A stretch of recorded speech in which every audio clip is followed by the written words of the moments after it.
नमस्कार विद्यार्थी मित्रांनो, GS अकॅडमी या यूट्यूब चॅनलवर आपले सर्वांचे स्वागत आहे. आजच्या व्हिडिओमध्ये आपण महाटेट म्हणजे शिक्षण अभियोग्यता व बुद्धिमत्ता चाचणी याविषयी खूप महत्त्वाचे प्रश्न पाहणार आहोत. तरी व्हिडिओ सर्वांनी शेवटपर्यंत पाहायचा आहे आणि व्हिडिओ आवडल्यास व्हिडिओला लाईक आणि चॅनलला सबस्क्राईब करायचे आहे. चला तर मग व्हिडिओला सुरुवात करूया.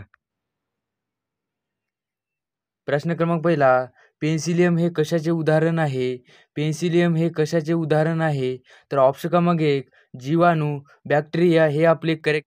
प्रश्न क्रमांक दुसरा, प्रकाश संश्लेषण खालीपैकी कोणता पदार्थ आवश्यक आहे? प्रकाश संश्लेषण खालीपैकी कोणता पदार्थ आवश्यक आहे? तर ऑप्शन क्रमांक 2 क्लोरोफिल हे आपले करेक्ट. प्रश्न क्रमांक तिसरा, निरोगी माणसाचा रक्तदाब सामान्यात किती असतो? निरोगी माणसाचा रक्तदाब सामान्यात किती असतो? तर ऑप्शन क्रमांक 2 120-80 हे आपले करेक्ट आन्सर होईल. प्रश्न क्रमांक चौथा, गायस्टर हा रोग कशाच्या कमतरतेमुळे होतो? गायस्टर हा रोग कशाच्या कमतरतेमुळे होतो? तर ऑप्शन क्रमांक 3 आयोडीन हे आपले करेक्ट आन्सर. प्रश्न क्रमांक 6, इलेक्ट्रॉनिक करंट हा कशाचा प्रवाह आहे? इलेक्ट्रॉनिक करंट हा कशाचा प्रवाह आहे? तर ऑप्शन क्रमांक 2 इलेक्ट्रॉनिक्स हे आपले करेक्ट आन्सर होईल. प्रश्न क्रमांक 7, भारतीय राज्याच्या राष्ट्रध्वजचे उंची व लांबीचे प्रमाण टिंबटिंब आहे. भारतीय राज्याच्या राष्ट्रध्वजाचे उंची व लांबीचे प्रमाण टिंबटिंब आहे. तर ऑप्शन क्रमांक 2 2:3 हे आपले करेक्ट आन्सर होईल. 12 ज्योतिर्लिंगापैकी एक गणले जाणारे औंढा नागनाथ तीर्थक्षेत्र कोणत्या जिल्ह्यात येते? 12 ज्योतिर्लिंगापैकी एक गणले जाणारे औंढा नागनाथ तीर्थक्षेत्र कोणत्या जिल्ह्यात येते? तर ऑप्शन क्रमांक 1 हिंगोली हे आपले करेक्ट आन्सर होईल. प्रश्न क्रमांक 9, भारतीय राज्यघटनेचे शिल्पकार कोणास म्हणतात? भारतीय राज्यघटनेचे शिल्पकार कोणास म्हणतात? तर ऑप्शन क्रमांक 3 डॉक्टर बाबासाहेब आंबेडकर यांना भारतीय राज्यघटनेचे शिल्पकार असे म्हणतात. हे आपले करेक्ट आन्सर होईल. प्रश्न क्रमांक 10, काटेपूर्णा नदी वाशिम जिल्ह्यातील कोणत्या तालुक्यात उगम पावते? काटेपूर्णा नदी वाशिम जिल्ह्यातील कोणत्या तालुक्यात उगम पावते? तर ऑप्शन क्रमांक 3 मालेगाव तालुक्यात उगम पावते. हे आपले करेक्ट आन्सर होईल. प्रश्न क्रमांक 11, महाराष्ट्रातील महसूल प्रशासनातील सर्वात शेवटचा अधिकारी कोण आहे? महाराष्ट्रातील महसूल प्रशासनातील सर्वात शेवटचा अधिकारी कोण आहे? तर ऑप्शन क्रमांक 1 तलाठी हे आपले करेक्ट आन्सर होईल. प्रश्न क्रमांक 12, अण्णा हजारेंनी कोणत्या विधेयकाच्या मागणीसाठी उपोषण केले?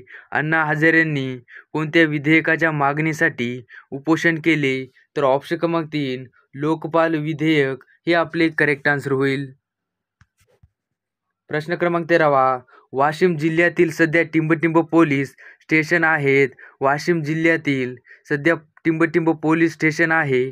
तर ऑप्शन क्रमांक 4 12 पोलीस स्टेशन आहेत.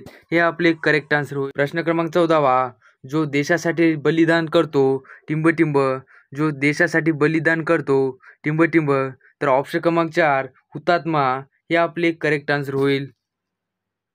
प्रश्न क्रमांक 15, हंटर कमिशनची नेमणूक केव्हा करण्यात आली? हंटर कमिशनची नेमणूक केव्हा करण्यात आली? तर ऑप्शन क्रमांक 3 सन 1882 रोजी हे आपले करेक्ट आन्सर होईल.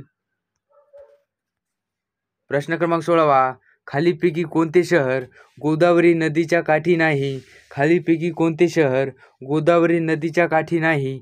तर ऑप्शन क्रमांक 3 पंढरपूर हे आपले करेक्ट आन्सर होईल. प्रश्न क्रमांक 17, मानवी शरीरात नवीन ऊतीसाठी वाढ होण्यासाठी कशाची आवश्यकता असते? मानवी शरीरात नवीन ऊतीची वाढ होण्यासाठी कशाची आवश्यकता असते? तर ऑप्शन क्रमांक 3 प्रथिने हे आपले करेक्ट आन्सर होईल. प्रश्न क्रमांक 18, शिखाचे पवित्र सुवर्ण मंदिर कोठे आहे? शिखाचे पवित्र सुवर्ण मंदिर कोठे आहे? तर ऑप्शन क्रमांक 2 अमृतसर या ठिकाणी शिखाचे पवित्र सुवर्ण मंदिर आहे. हे आपले करेक्ट आन्सर होईल. 19, पंडित नेहरू यांच्या समाधीस्थळाचे नाव काय आहे? पंडित नेहरू यांच्या समाधीस्थळाचे नाव काय आहे? तर ऑप्शन क्रमांक 2 शांतिवन हे आपले करेक्ट आन्सर होईल. प्रश्न क्रमांक 20वा, महाबळेश्वर हे थंड हवेचे ठिकाण कोणत्या जिल्ह्यात आहे? महाबळेश्वर हे थंड हवेचे ठिकाण कोणत्या जिल्ह्यात आहे? तर ऑप्शन क्रमांक 3 सातारा या ठिकाणी थंड हवेचे ठिकाण आहे, हे आपले करेक्ट आन्सर होईल. प्रश्न क्रमांक 21वा, महाराष्ट्र विविध मंडळाचे हिवाळी अधिवेशन कोठे भरते? महाराष्ट्र विविध मंडळाचे हिवाळी अधिवेशन कोठे भरते? तर ऑप्शन क्रमांक 1 नागपूर या ठिकाणी महाराष्ट्र विविध मंडळाचे हिवाळी अधिवेशन भरते, हे आपले करेक्ट आन्सर होईल.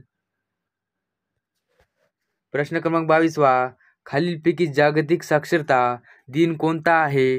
खालीलपैकी जागतिक साक्षरता दिन कोणता आहे? तर ऑप्शन क्रमांक 4 8 सप्टेंबर, हे आपले करेक्ट आन्सर होईल. प्रश्न क्रमांक 23वा, खालीलपैकी कोणत्या राज्यात विधान परिषद नाही? खालीलपैकी कोणत्या राज्यात विधान परिषद नाही? तर ऑप्शन क्रमांक 3 गुजरात या ठिकाणी विधान परिषद नाही, हे आपले करेक्ट आन्सर होईल. गोदावरी नदीचा उगम कोणत्या ठिकाणी होतो? गोदावरी नदीचा उगम कोणत्या ठिकाणी होतो? तर ऑप्शन क्रमांक 2 त्र्यंबकेश्वर या ठिकाणी गोदावरी नदीचा उगम होतो, हे आपले करेक्ट आन्सर होईल. प्रश्न क्रमांक 25वा, यशवंतराव चव्हाण विकास प्रशासन प्रबोधिनी यशदा कोणत्या ठिकाणी आहे? यशवंतराव चव्हाण विकास प्रशासन प्रबोधिनी यशदा कोणत्या ठिकाणी आहे? तर ऑप्शन क्रमांक 4 पुणे, हे आपले करेक्ट आन्सर होईल. प्रश्न क्रमांक 26वा, तिन्ही सैन्य दलाचे सर्वोच्च प्रमुख कोण आहेत? तिन्ही सैन्य दलाचे सर्वोच्च प्रमुख कोण आहेत? तर ऑप्शन क्रमांक 3 राष्ट्रपती तिन्ही सैन्य दलाचे प्रमुख आहेत, हे आपले करेक्ट आन्सर होईल. प्रश्न क्रमांक 27वा, भारतातील क्षेत्रफळाच्या दृष्टीने सर्वात लहान राज्य कोणते?